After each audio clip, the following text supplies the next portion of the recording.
Bien, en esta oportunidad para compartir una palabra, una meditación acerca de la tercera persona de la Trinidad, el Espíritu Santo. Para ello les invito a leer los primeros 12 versículos de Hechos 19. Los Hechos o los Actos de los Apóstoles, versículo 19, dice así la palabra del Señor. Y aconteció que entre tanto que Apolos estaba en Corinto, Pablo, andada a las regiones superiores, vino a Éfeso y hallándose ciertos discípulos, díjoles: ¿habéis recibido el Espíritu Santo después que creísteis? Y ellos le dijeron: antes ni aún hemos oído si hay Espíritu Santo. Entonces dijo: ¿en qué pues sois bautizados? Y ellos dijeron: en el bautismo de Juan. Y dijo Pablo: Juan bautizó con bautismo de arrepentimiento, diciendo al pueblo que creyesen en el que había de venir después de él, es a saber, en Jesús el Cristo. Oído que hubieron esto, fueron bautizados en el nombre del Señor Jesús. Y habiéndoles impuesto Pablo las manos, vino sobre ellos el Espíritu Santo, y hablaban en lenguas y profetizaban. Y eran en todos como unos 12 hombres. Y entrando él dentro de la sinagoga, hablaba libremente por espacio de 3 meses, disputando y persuadiendo del reino de Dios. Mas endureciéndose algunos, y no creyendo, maldiciendo en el camino delante de la multitud, apartándose Pablo de ellos, separó a los discípulos, disputando cada día en la escuela de un cierto tirano. Y esto fue por espacio de 2 años, de manera que todos los que habitaban en Asia, judíos y griegos, oyeron la palabra del Señor Jesús. Y hacía Dios singulares maravillas por manos de Pablo, de tal manera que aún se llevaban sobre los enfermos los sudarios y los pañuelos de su cuerpo, y las enfermedades iban de ellos, y los malos espíritus salían de ellos. Hasta aquí los primeros versículos que leeremos. Si hay algún consejo o alguna receta para llevar una vida ordenada, una vida derecha en este mundo, es a partir de escuchar y dejar actuar al Espíritu Santo en nuestras vidas. Si hay una verdad que yo quiero compartir con ustedes, es que descansen y depositen toda su confianza en el liderazgo del Espíritu Santo. Pero, ¿cuál es la manera de conocerle? Solo a través de una vida activa de oración, a través de una vida de humildad, una vida con el deseo de querer agradar a Dios y buscar hacer su voluntad. Solo así el Espíritu Santo se manifestará en tu vida. Si eres creyente y le has entregado tu vida a Cristo, tienes al Espíritu Santo. Claro que sí. ¿Habita en cada creyente? Por supuesto. Pero si no estamos caminando en humildad, fidelidad, de acuerdo a los planes de Dios, buscando ser usados por Él para sus propósitos, entonces, aunque el Espíritu Santo sea poderoso, no experimentaremos su poder en nuestra vida. Entonces hemos leído ya en los Hechos del capítulo 19, ¿no? Muchas denominaciones no utilizan este pasaje que acabo de leer para justificar su doctrina y la malinterpretan por completo. Esta escritura no es difícil de entender si prestamos atención al principal punto teológico que aquí debemos entender. ¿Sí? Aquí yo le voy a decir algo, ¿no? ¿Creo yo en el bautismo del Espíritu Santo? Sí, por supuesto. Lo entiendo como un evento posterior a la llegada del Espíritu Santo para habitar en el creyente. No. La llegada del Espíritu Santo y el bautismo del Espíritu Santo, para mí, es lo mismo. ¿Cuándo sucede? En el momento en que recibes el Evangelio, ¿sí? Pero esto no significa que el Espíritu Santo funcionará poderosamente en tu vida. Si no camino, como dije recién, ¿no? Si no camino en humildad, si no camino en fe, si no le estoy buscando, ¿no?, que la voluntad de Dios sea hecha en mi vida, el Espíritu Santo estará en mí, pero lo estaré constrictando, ¿sí?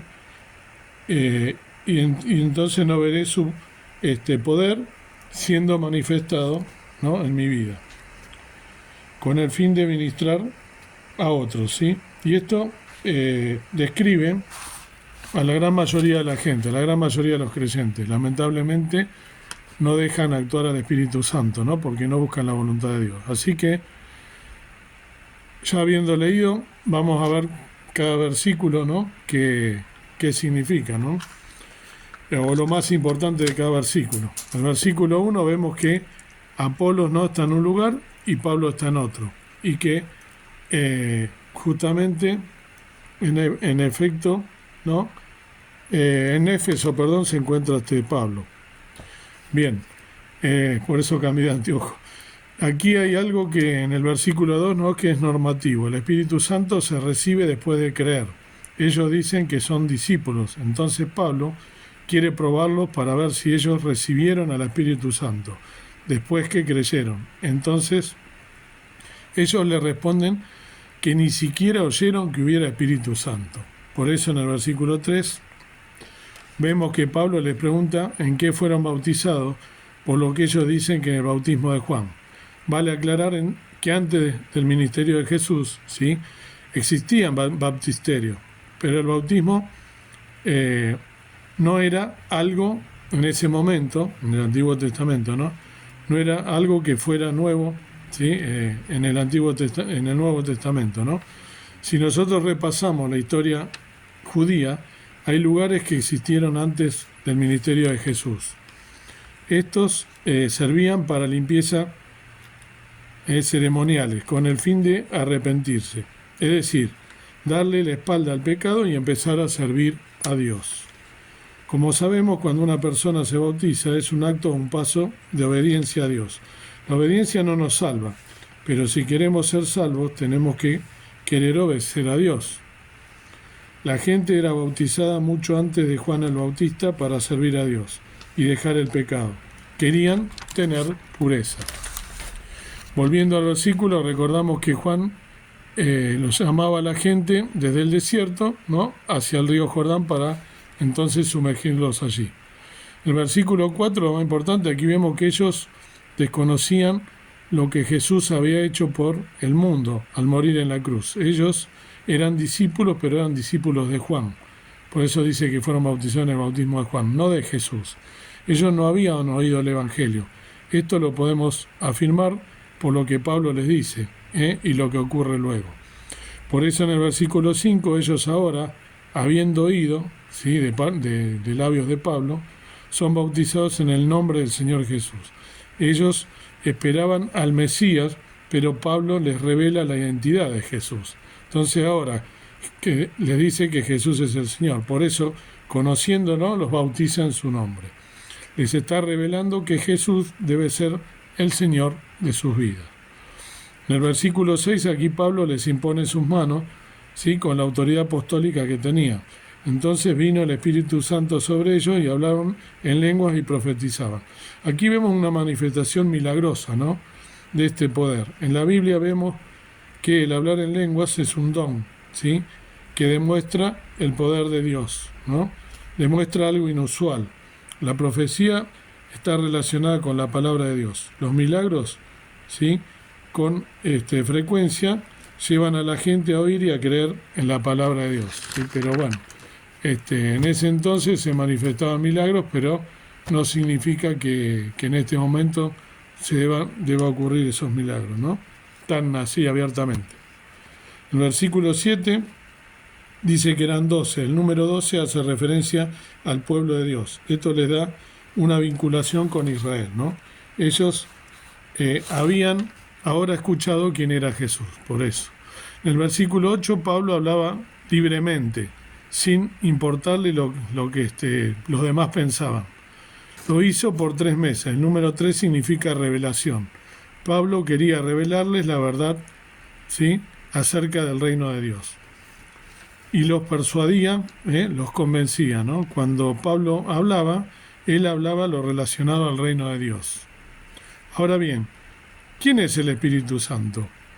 La Biblia declara que el Espíritu Santo es Dios y nos dice que es una persona divina, un ser con mente, con emociones y voluntad, ¿sí? El tercer miembro o tercera persona de la Trinidad. En hebreo se dice Ruach HaKodesh. En hebreo la palabra santa siempre se relaciona, santo, siempre se relaciona con los propósitos de Dios. Cuando mis deseos están orientados a cumplir la voluntad de Dios, el Espíritu Santo se va a manifestar. Cuando mis deseos van orientados en cumplir mi voluntad, lo voy a apagar, lo voy a constritar, ¿sí? Él está con nosotros para obrar en nuestras vidas. La primera vez que aparece en la palabra, ¿no?, en la Biblia, es en Génesis 1 y 2. Génesis 1 y 2, ¿sí? Nosotros vemos que dice: en el principio crió Dios los cielos y la tierra estaba desordenada y vacía, y las tinieblas estaban sobre la haz del abismo, y el Espíritu de Dios se movía sobre la haz de las aguas. Esta es la primera vez que entonces podemos ver al Espíritu Santo. El Espíritu de Dios es eterno, así como Dios, ya que Él es eterno, ¿sí? Ya que Él es Dios, el Espíritu Santo. Siempre estuvo y estará, nunca será removido. Aquí es llamado el Espíritu de Dios. Y así como la tierra estaba desordenada y vacía, nuestra vida también lo estaba sin Dios. El Espíritu Santo es quien hace que nuestra vida tenga orden. En el Antiguo Testamento aparece también en otros pasajes, ¿no? Hay muchos más, pero por ejemplo podemos tomar el Salmo 51:11. El Salmo 51:11 dice, un salmo de David, dice David: no me eches de delante de ti y no quites de mí tu Santo Espíritu, ¿sí? Y en el Salmo 139, 7 y 8 también lo vemos en el Antiguo Testamento. Como dije, no es el único lugar, pero tomando dos, por ejemplo: ¿a dónde me iré de tu espíritu? ¿Y a dónde huiré de tu presencia? También es un salmo de David. Si subiere a los cielos, allí estás tú. Y si en el abismo hiciere mi estrado, he aquí, allí tú estás, ¿sí? Entonces, lo que hay que diferenciar es el antiguo y el nuevo pacto. En el antiguo pacto, por ejemplo, el Espíritu Santo estaba con un propósito. Por ejemplo, en David, que entiende que el pecado no estorba al Espíritu Santo. David escribe esto estando en pecado. La diferencia es que en el Antiguo Testamento él venía sobre una persona, ¿sí?, con un propósito. Y en el Nuevo Pacto lo vemos, por ejemplo, en Isaías 59, 20, 21, ustedes después lo buscan, la conexión entre la redención y el don del Espíritu Santo, como un pacto que no sería quitado jamás. Así que en el Antiguo Testamento, entonces, ¿sí?, él venía sobre alguien con un propósito específico y después podía partir. De hecho, partía el Espíritu. En el Nuevo Testamento, con el Nuevo Pacto, cuando un creyente, no únicamente con un creyente, con un renacido, cuando aceptamos a Cristo como nuestro Salvador, el Espíritu Santo viene, ¿sí?, en un creyente, y Él va a llevar a esta persona, va a llenar, a esa persona, y no se va a ir jamás de Él. Podemos tener esa seguridad. Este clamor de David, ¿sí?, dice: no me quites tu Santo Espíritu. Un creyente no necesita hacer esa oración porque el Espíritu no se va a ir de nosotros. En cambio, David, como no estaba en el Nuevo Pacto, sino que era bajo la ley, ¿sí?, era otro pacto, era el pacto antiguo, entonces por eso él clama de esa forma, para que el Espíritu no se vaya.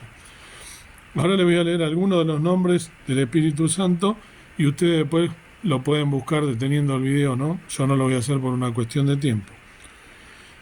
Hay muchos otros nombres más, ¿no? Pero algunos son: autor de la Escritura, eso lo vemos en 2 Timoteo 3:16.